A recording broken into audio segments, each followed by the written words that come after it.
Yang harus kita ketahui bahwa yang namanya puasa itu adalah menahan diri dari hal yang membatalkan. Dimulai dari terbitnya fajar shadiq, yaitu di saat mulainya adzan subuh, hingga terbenamnya matahari. Dan niat yang mesti kita hadirkan adalah bermaksud dan menyebut bulan Ramadannya, kefarduannya. Jadi kefarduannya perlu kita sebut. Bahkan masalah kefarduan sebagian tidak mengatakan wajib disebut, tapi ditentukan kalau bulan Ramadan. Maka cukup kalau kita berpuasa begini niatnya. Saya niat puasa Ramadan sudah sah. Sebagian ulama mengatakan harus ditambah saya puasa Ramadan yang fardu. Harus 3 begitu. Tapi untuk puasa tidak seperti sholat, puasa Ramadan karena tidak ada puasa lagi yang wajib selain Ramadan. Nanti bab nazar, bab kafarah itu lain cerita. Maka niat puasa Ramadan tolong digampangkan. Kalaupun ada yang ingin niat dengan niat yang panjang seperti yang pernah dituntun oleh para ustadz di masjid, itu bagus. Nawaitu shoma ghadin an adai fardhi syahr Ramadan sampai akhir, dia bagus. Tetapi untuk menggampangkan dahulu, barangkali ada orang yang enggak sempat ke masjid, pengen berpuasa enggak hafal niatnya. Jangan gara-gara enggak hafal niat yang panjang lalu tidak berpuasa. Akan tetapi tetaplah Anda berniat, niatnya itu gampang. Yaitu aku niat puasa Ramadan, sudah selesai. Aku niat puasa Ramadan. Tarawihnya aku niat sholat tarawih, beres. Allah paham itu. Pakai bahasa Indonesia. Sholat tahajudnya juga aku niat tahajudan, aku niat digampangkan dulu. Gara-gara diajari niat bahasa Arab, nggak hafal niatnya bahasa Arab, lalu tidak sholat nanti. Maka niatnya cukup, aku niat puasa Ramadan sudah sah. Kalau sempurna lagi, aku niat puasa Ramadan yang fardu.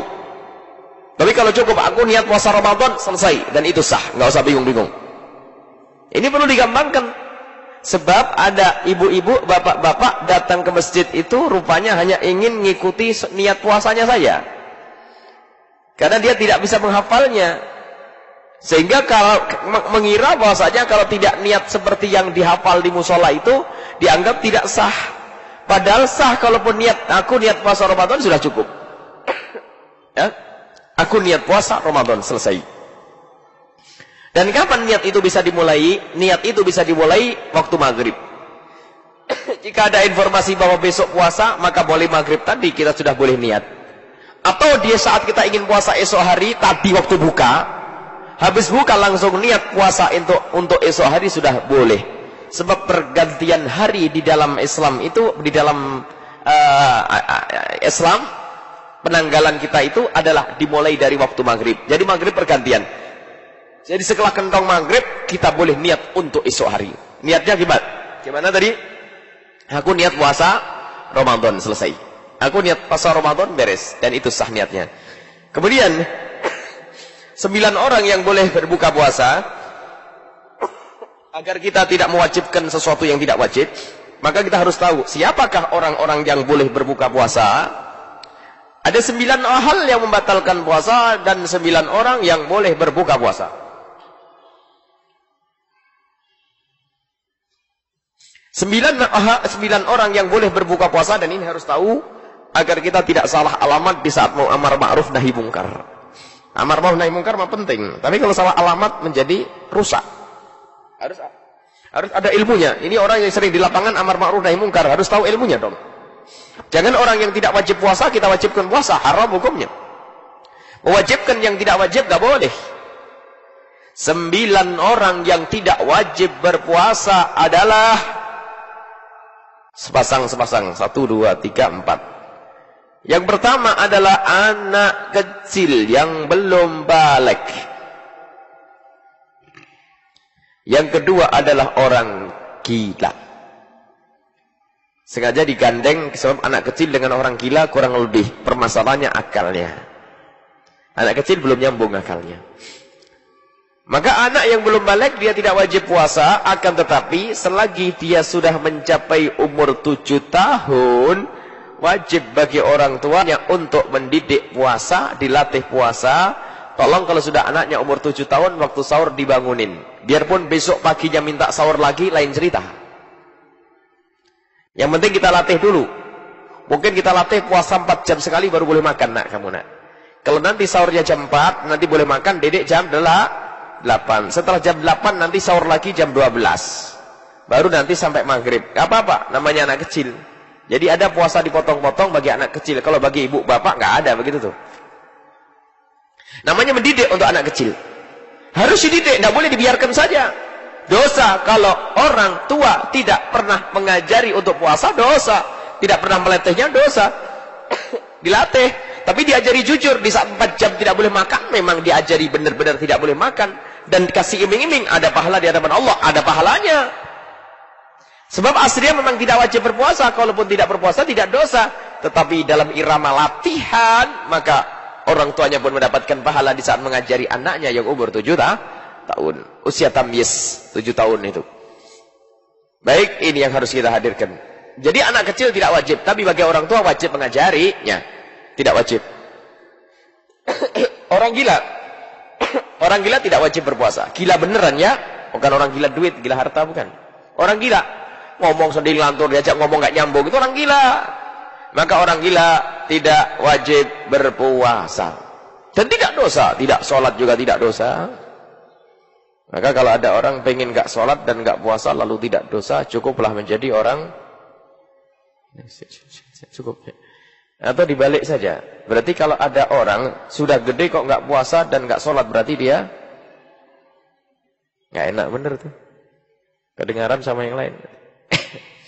Jadi tolong, anak kecil dan orang gila tidak wajib berpuasa.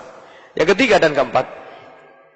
Yang ketiga adalah biar mudah, Bu. Biasanya kalau kita belajar fikih itu gimana keluar dari majelis itu sudah hafal, ada gambaran. Jangan kosong, jadi hafal. Makanya yang punya buku nggak usah dibaca sekarang ini, bukunya disimpan aja.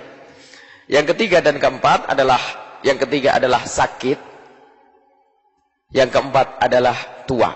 Tua dengan sakit kurang lebih sama. Sebab penyakit tua nggak ada obatnya. Tua kan penyakit sudah. Sakit tuh tua. Sakit dan tua. Sakit seperti apa yang boleh berbuka puasa? Sakit yang tidak wajib berpuasa adalah sakit yang benar, yang jika berpuasa penyakitnya tambah berat ataupun lama sembuh. Tambah berat atau lama sembuh. Jangan menantang dengar sakit boleh berbuka puasa, langsung tidak berpuasa. Ditanya kenapa? Saya sakit. Sakit apa? Sakit jerawat. Ya nggak ada begitu. Harus sakit yang memberatkan dia untuk berpuasa. Sakit yang memberatkan dia untuk berpuasa. Maka dia boleh berbuka puasa karena penyakitnya. Jadi ukurannya adalah jika dia berpuasa, penyakitnya adalah tambah parah atau sembuhnya tambahlah lama. Menurut siapa? Menurut 2 orang. Yang pertama adalah menurut dokter yang bisa dipercaya. Kata dokter, Bu, Pak, penyakit ibu begini-begini. Dokter muslim yang bisa dipercaya. Maka ibu jangan puasa dulu, Bu, ya. Biar cepat sembuh. Maka dengar kata dokter. Yang kedua adalah kata dirinya sendiri yang punya pengalaman. Orang lain nggak boleh ikut-ikut di sini. Dokter sama pengalaman pribadi. Kalau dia puasa ternyata jungkir balik, sakit sampai, maka dia boleh berbuka puasa. Jadi berdasarkan pengalaman pribadi. Itu orang sakit. Orang tua juga. Yang keempat adalah orang tua. Tua seperti apa? Maksudnya orang tua ini ya lemah karena ketuaannya. Yang jika ia berpuasa akan tampak perubahan fisiknya. Lemes, duduk saja tidak gerak. Kasihan tuh orang tua. Maka jika kita menemukan mbah kita yang sudah sepuh dan baginya berpuasa berat, maka tidak wajib berpuasa. Boleh dia berbuka. Yang kelima, sendirian. Ada 9, cuma 2. Yang kelima saya taruh ke tengah, sendirian. Sendirian adalah musafir, orang yang bepergian. Atau dirinci dulu biar hafal dulu. Yang kelima adalah musafir. Yang keenam, 7 adalah haid dan nifas. Haid dan nifas. Yang 8, 9 adalah hamil dan menyusui. Satu pasang. Insya Allah keluar dari majelis harus hafal. Kalau tidak hafal, tidak tahu makan apa. Kira-kira ini. Yang pertama, anak kecil dan orang gila. Yang kedua adalah orang sakit dan orang yang sendirian. 5 apa? Musafir. Yang keenam, 7 orang haid dan nifas. Yang 8, 9 hamil dan menyusui. Masih gak hafal. Kalau tidak hafal keterlaluan. Nah, baru nanti dirinci. Nah, musafir.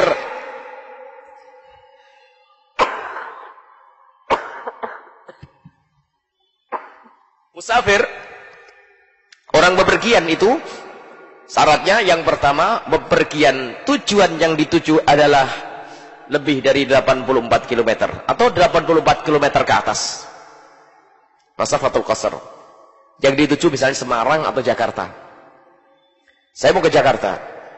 Yang kedua syaratnya adalah di waktu subuh dia sudah keluar dari tempat tinggalnya. Kalau di waktu subuh dia masih ada di tempat tinggalnya, nggak boleh dia berbuka. Misalnya ibu mau ke Semarang, berangkatnya sekarang, besok Ramadan, nanti malam nginep di Tegal. Lah waktu sahur, waktu sebelum subuh ada di Tegal. Berarti Tegal bukan kampung halamannya kan? Karena waktu subuh ibu sudah ada di luar, bapak sudah ada di luar kampung halamannya, maka esok harinya, esok itu Anda boleh berbuka puasa. Tapi kalau subuh masih ada di rumah, masih nyantai-nyantai, berangkat jam berapa bu, pak, ke Semarang? Nanti jam 10 siang, maka wajib puasa. Di dalam mazhab kita Imam Syafi'i radhiyallahu anhu. Jelas ya? Jadi bepergian itu adalah tujuannya adalah tidak kurang dari 84 km. Yang kedua, di pagi hari itu waktu subuh dia sudah tidak berada di kampung halamannya. Baik, itu adalah musafir, bepergian. Jadi orang bepergian seperti itu boleh. Adapun masalah bepergian karena maksiat dan sebagainya tidak perlu banyak kita bahas. Hampirlah ahli iman begini, masa mau niat mencuri ke Semarang. Saya niat mencuri ke Semarang, mau niat zina ke Semarang, nggak ada. Tidak dibahas masalah seperti ini, kita gampangkan saja, namanya fikih praktis. Baik, yang ke-6 dan 7, yang kelima musafir. 6 dan 7, haid dan nifas. Seorang haid dan nifas tidak wajib berpuasa. Tidak wajib berpuasa. Bahkan kalau puasa pun tidak sah. Jelas orang haid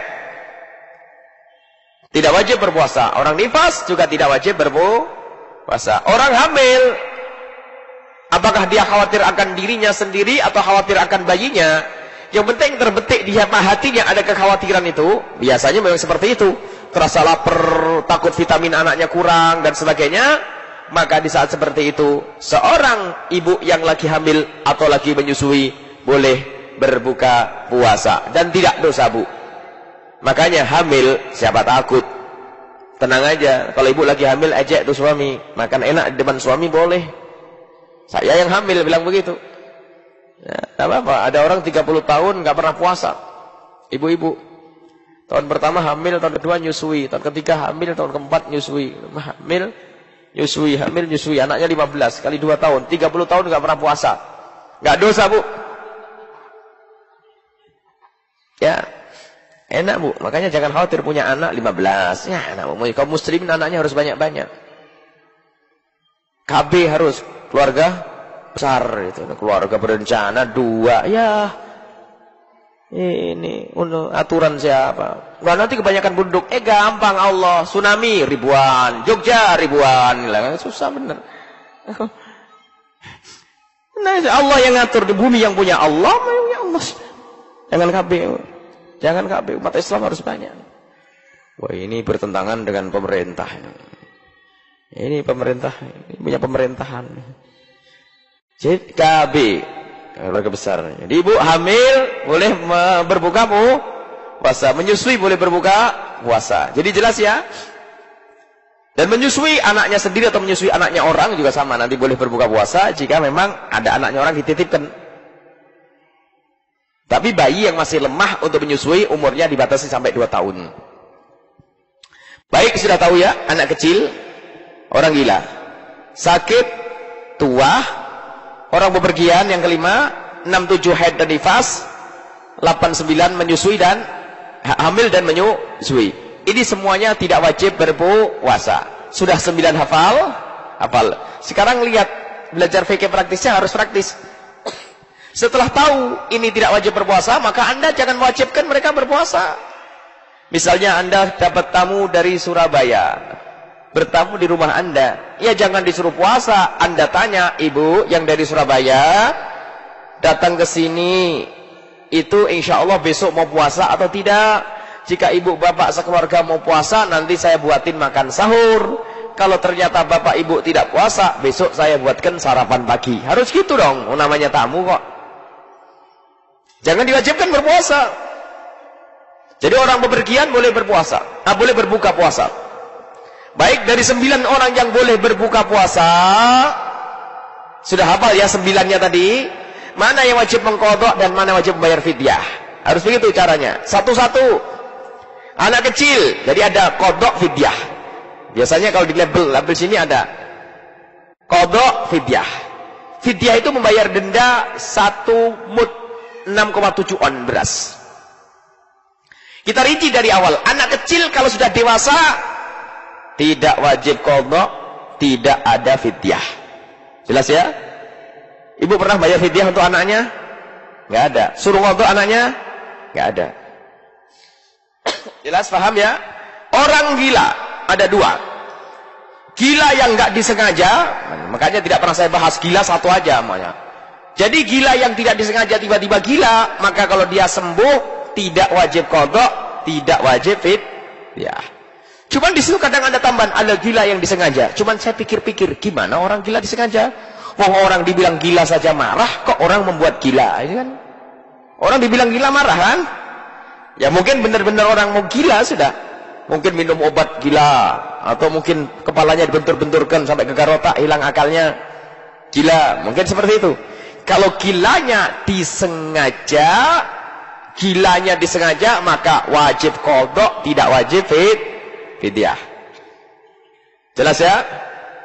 Kemudian orang sakit, sakit ada 2. Sakit yang ada harapan sembuh, yang kedua sakit tidak ada harapan sembuh. Yang sakit ada harapan sembuh, maka wajibnya qadha, tidak wajib fidyah. Jelas ya? Karena dia ada harapan sembuh. Tapi sakit yang tidak ada harapan sembuh, nggak wajib qadha. Karena sembuh aja nggak ada harapan, gimana qadha? Maka adanya fidyah. Jelas ya? Jangan sampai nggak jelas. Jadi kalau sakit ada 2. Sakit yang ada harapan sembuh, qadha, tidak ada fidyah. Tapi kalau sakit yang kata dokter, Masya Allah, nggak ada harapan sembuh, maka tidak wajib qadha, karena qadha nggak bisa. Adanya apa? Fidyah. Orang tua sakit kan, orang tua itu sakit tua, ada harapan sembuh? Ada yang muda lagi? Nggak ada, karena nggak ada harapan sembuh. Kayak orang sakit nggak ada harapan sembuh, apa? Fidyah. Harus nyambung, Bu. Ini kalau belum nyambung kayak masih nggak gitu. Harus nyambung ini ya. Jadi kalau orang tua wajibnya apa? Tidak wajib qadha, wajib enggak?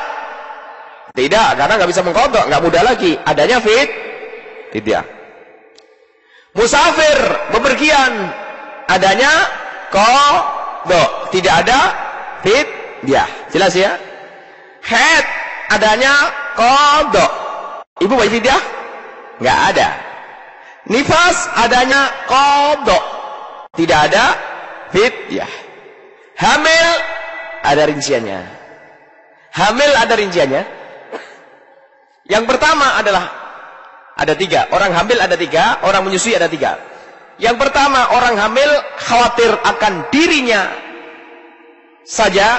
Saya itu kalau puasa perih melintir-melintir perut saya tidak kuat. Berarti dia khawatir akan dirinya sendiri. Maka asalkan ada kekhawatiran akan dirinya, maka wajibnya hanya qadha, tidak wajib fidyah. Jenis yang kedua, orang hamil yang khawatir akan dirinya, juga khawatir akan bayinya. Karena ada dirinya, maka dirinya itulah yang menjadi tidak ada fidyah. Jadi karena ada dirinya, maka adanya qadha, tidak pakai fidyah. Tapi jenis orang hamil yang ketiga, Bu, kok buka puasa? Iya, kasihan si bayi. Lah kalau ibu sendiri gimana? Kalau saya sih tenang-tenang aja, cuman kasihan bayi ya saya. Karena kasihan karena orang lain, dirinya tidak ada. Maka di sini wajib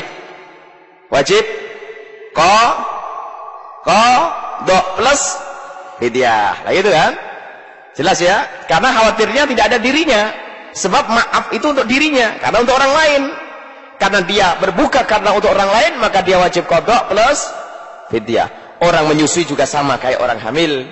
Kalau menyusui karena khawatir akan dirinya, wajib qadha tanpa fidyah. Khawatir akan dirinya dan anaknya, qadha tanpa fidyah, karena ada dirinya, jangan salah, asal ada dirinya. Yang ketiga, khawatir akan bayinya saja, qadha plus fidyah. Jadi fikih itu nggak boleh setengah paham. Makanya kalau ndak hafal dari pertama nggak nyambung, nggak ngeh nanti. Jadi harus dari awal ngeh, baru nanti ngoh. Jadi harus benar-benar ngeh, jangan sampai nggak nyambung. Jadi fikih praktis adanya di sini, baru setelah belajar begitu nanti boleh membaca kitab ini. Fikih praktis. Nanti ada 9 hal yang membatalkan puasa, ada di kitab ini, dulu sudah kami singgung dan tidak kami sampaikan pada malam hari ini karena waktu. Baik. Selesai. Itu adalah 9 orang yang boleh berbuka puasa. Atau ini masalah membatalkan puasa tak perlu dihadirkan sekali. Supaya sempurna. Karena kemarin sudah dikasih muqaddimah. Yang membatalkan puasa. Sekarang jam 9 kurang 10. Yang membatalkan puasa ada 9. Jadi rumus. Kalau ibu sudah berpegang ini, nanti lihat semua pertanyaan yang ada dari jamaah, jawabannya adalah dari pemahamannya sendiri. Baik, langsung saja mungkin ya, tidak apa-apa, ringkas saja, diulas praktis cepat. 9 hal yang membatalkan puasa, ini diulang. Barangkali yang pernah mendengar di majelis Al-Bahjah, nggak apa-apa diulang, ilmu diulang, biarpun diulang-ulang, insya Allah tambah hafal. 9 hal yang membatalkan puasa. Yang pertama adalah memasukkan sesuatu ke salah satu lubang yang 5. Lubang mulut, lubang hidung, lubang telinga, buang air kecil dan buang air besar. Yang kedua, muntah dengan sengaja. 2 ini satu pasang kurang lebih, sebab muntah urusannya mulut. Muntah. Muntah dengan sengaja yang kedua. Yang pertama, memasukkan sesuatu ke salah satu lubang 5. Jadi masukkan satu ke lubang 5 dan muntah dengan sengaja. Yang ketiga dan keempat, yang ketiga adalah bersenggama biarpun tanpa keluar mani. Yang keempat, keluar mani biarpun tanpa senggama. Jelas ya? Yang ketiga adalah bersenggama, hubungan suami istri biarpun tidak keluar mani. Yang keempat, keluar mani biarpun tanpa senggama. Yang ke-5, 6, 7. 5, 6, 7. Haid, nifas, melahirkan. Hafal ya? Haid, nifas, melahirkan. Jadi haid itu batalkan puasa. Melahirkan batalkan puasa, nifas batalkan puasa. Misalnya, ibu-ibu kurang 3 menit buka. Sudah duduk sama suami, kurang 3 menit adzan maghrib. Cuman seorang wanita tahu kan yang terjadi pada dirinya sendiri. Kayaknya ada yang keluar nih. Setelah dicek ternyata betul keluar darah. Ya. Dan darah haid. Karena didahului oleh suci 15 hari. Syaratnya ada, syarat haid ya. Kita juga pengen hadirkan insyaallah Syawal, kita ulang kembali di sini fikih haid praktis, nggak boleh bawa buku. Cukup bawa kertas kosong, nanti paham fikih haid. Kalau baca buku yang tebel itu dijamin keluar dari buku langsung bingung. Nanti kita punya rumus memahami haid praktis madhab Syafi'i. Nggak usah mana-mana. Memang kita buat praktis-praktis gitu. Kurang 3 menit setelah dilihat, tak taunya keluar darah haid. Maka batal puasanya. Langsung aja makan. Suaminya ngomong-ngomong, belum maghrib nih, belum maghrib. Tenang aja. Kenapa? Belum maghrib kok. Tetap makan. Suami kan nggak tahu kalau istrinya sudah haid. Jadi haid membatalkan puasa. Nifas juga membatalkan puasa. Melahirkan. Cuman melahirkan membatalkan puasa ini saya itu tidak kebayang. Masih adakah orang yang sudah mau pembukaan 1, 2, 3 masih puasa?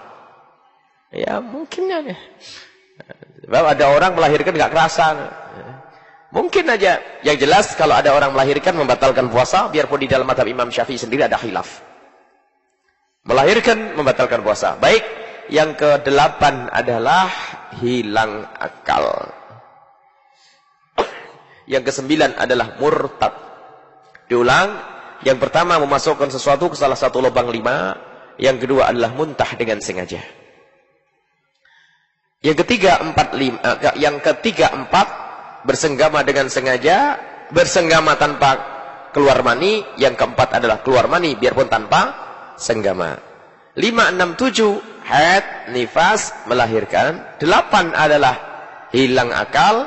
9 apa? Murtad. Nah, ini harus hafal. Kalau tidak hafal, keterlaluan.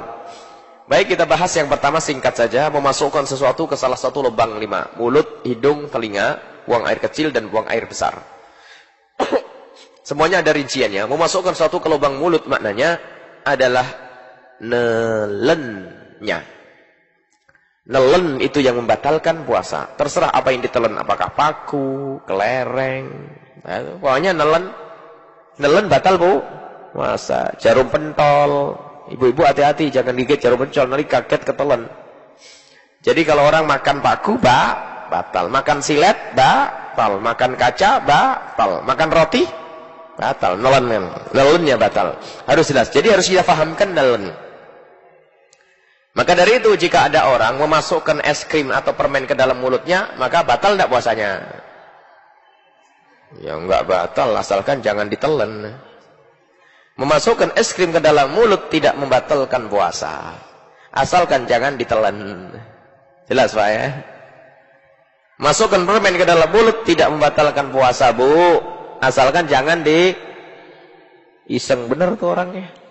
Es krim dalam mulut nggak boleh ditelan ya. Pokoknya begitu jelas. Nggak ada istilah fikih setengah paham, Bu. Kalau fikih setengah paham jamin pusing.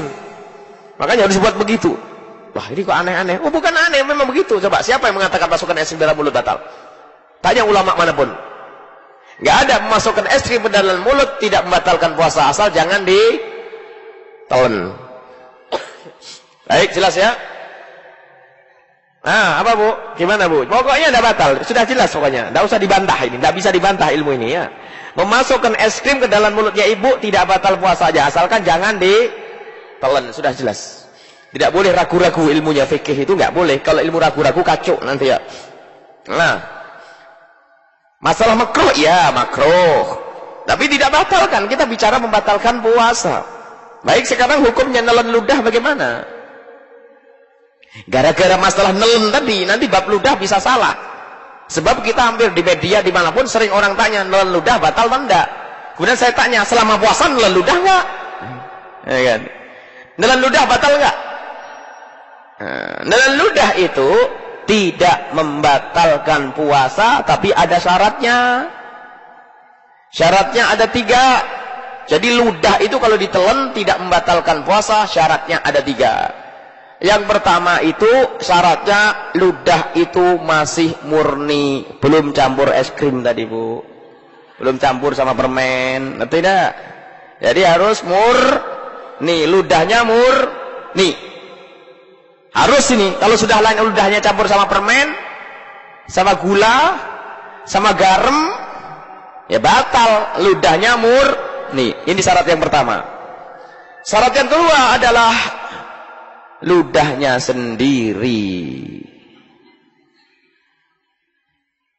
Ludahnya sendiri. Kalau ibu tetangganya buang ludah di gelas, ibu minum, batal. Jadi nelen ludahnya sendiri. Jadi nelen ludahnya sendiri. Jadi syaratnya ludahnya ludah sendiri. Kalau ludah tetangga, batal. Baik. Yang ketiga, ini harus dihafal ini. Ludah masih ada di tempatnya, ada di mulutnya. Kalau bapak-bapak iseng mulai pagi sampai siang naruh ludah di gelas, dapat 1 gelas, diminum, batal enggak? Batal, karena ludah sudah keluar dari mulutnya. Baik. Ulama coba di kitab-kitab fikih termasuk Fathul Mu'in dan yang lainnya. Takut orang masih nggak paham, sudah dijelaskan kayak gini. Dibuatkan contoh. Kalau seandainya ada orang mengumpulkan ludah di dalam mulutnya sampai banyak, kemudian ditelan, batal enggak? Ya enggak, asalkan memenuhi 3 syarat tadi ya. Murni, ludahnya sendiri, masih ada di dalam mulut. Jelas ya? Ini harus jelas. Enggak boleh fikih setengah paham, harus paham benar. Baik ibu, bapak, kumur waktu wudu batal puasa enggak? Hah? Kumur. Masih ragu nih, nggak kompak nih. Kayak masih bingung ya. Ya enggak lah, asalkan jangan ditelan gitu aja kok pusingnya. Jadi kumur tidak membatalkan Bu, bahkan tetap sunnah kalau dalam wudu. Jadi kumur dalam wudu sunnah, tidak membatalkan puasa. Tapi masukkan es krim ke dalam mulut tidak membatalkan puasa, tapi makruh, makruh tidak dosa. Yang menjadi masalah kalau seandainya kecelakaan, itu baru ada akibatnya yang berbeda. Misalnya ibu sudah dengar ceramah, praktek, jangan dipraktekin Bu masalah es krim tadi. Biarpun tidak batal, tapi jangan praktekin. Jadi ibu tiba-tiba praktekin di siang harinya masukkan es krim ke dalam mulut, lagi jalan nginjek kucing digigit kakinya, kaget ketelan, itu es krim batal. Biarpun ketelannya nggak sengaja, tapi masukkan es krim ini main-main, ngapain lagi puasa kok seperti itu. Tapi kalau lagi kumur, lagi masukkan air ke dalam mulut kok ada petir, kaget kok ketelan, rezeki, nggak batal puasanya. Karena waktu kumur sunnah, jelas ya. Jadi kalau kumur nunggu petir nanti.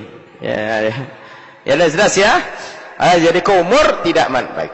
Maka dari itu ini harus paham betul masalah fikih-fikih begini. Jadi berkumur, dan mohon maaf ini ada sering orang kena waswas. Kalau Anda sudah berkumur dalam wudu, kemudian Anda buang, Anda lepeh. Selagi sudah Anda buang, maka ketahuilah dingin-dingin yang ada di dalam mulut itu dimaafkan. Jangan kena waswas sampai ngeludah 1000 kali. Yang nggak enak tetangganya nanti itu. Biasanya Ustadz waswas nih. Ya, jadi selagi sudah dilepehkan 100%, maka dingin-dingin di dalam mulut itu dimaafkan. Kecuali waktu ngelepehnya tadi ada yang ditahan sedikit. Nah itu, baru ditelan batal. Asalkan waktu berkumur ngelepehnya 100%, maka saat itu tidak batal puasanya kalau ditelan. Selesai ya? Baik, gampang. Kemudian yang kedua, masukkan sesuatu ke lubang hidung. Sesuatu ke lubang hidung. Kalau masukkan sesuatu ke lubang hidung harus ada penjelasannya. Jangan dengar ilmu setengah-setengah. Makanya Bu, ngaji itu dirang ngantuk sama ngobrol. Gara-gara ngantuk sama ngobrol, ini bisa bermasalah. Ini Bu Haji waktu ngadir pengajian, bab memasukkan sesuatu ke lubang hidung batalkan puasa. Ngobrol, nggak kedengaran, pulang sampai di rumah murung sama suaminya. Kenapa Neng kok murung? Hobiku tidak tersalurkan gara-gara ceramahnya Buya. Kenapa ceramahnya? Memasukkan sesuatu ke lubang hidung batalkan puasa. Terus apa hubungannya? Saya kan suka ngupilnya. Padahal ada penjelasan selanjutnya, cuman orang itu ngantukan. Makanya kalau ngaji Bu, biarpun gampang, tapi jangan ngantuk sama ngobrol. Biarpun sudah paham, diam, yang jelaskan ustadznya saja. Sebab di belakang ada yang cerita tuh. Nah itu. Jadi yang dimaksud membatalkan puasa itu adalah bagian atas hidung nih. Yang jika seandainya air kita masukkan, seseorang akan merasakan nyekrak panasnya air kalau kita masukkan nyekrak ya, bagian atas nih. Jadi bagian atas inilah yang membatalkan puasa. Maka kalau Anda masukkan sampai di atas nyekrak itu, batallah puasa Anda. Tapi hidung bagian bawah tidak membatalkan puasa, dan ini adalah kabar gembira bagi yang punya hobi ngupil. Ternyata tidak membatalkan puasa, cuman jangan di depan orang, tidak enak lah gini, paling tidak tutup. Nah, baik, jelas ya? Lubang hidung, telinga. Masukkan satu ke lubang telinga, membatalkan puasa. Bagaimana? Bagian dalam telinga. Mana bagian luarnya? Yang bisa dijangkau oleh kelingking, ini luar. Jadi kalau kita ngorok kuping dengan kelingking begini, tidak batal puasa kita.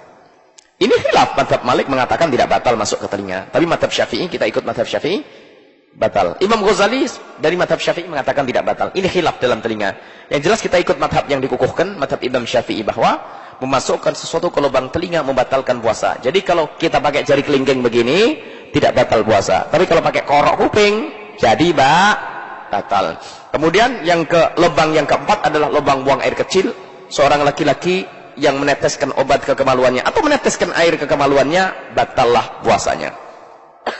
Sama seorang wanita yang masukkan obat. Maka dihimbau para wanita agar tidak kena waswas di saat beristinja, bersuci dari bekas buang air kecil, maka cukuplah bersihkan dengan perut jemari Anda.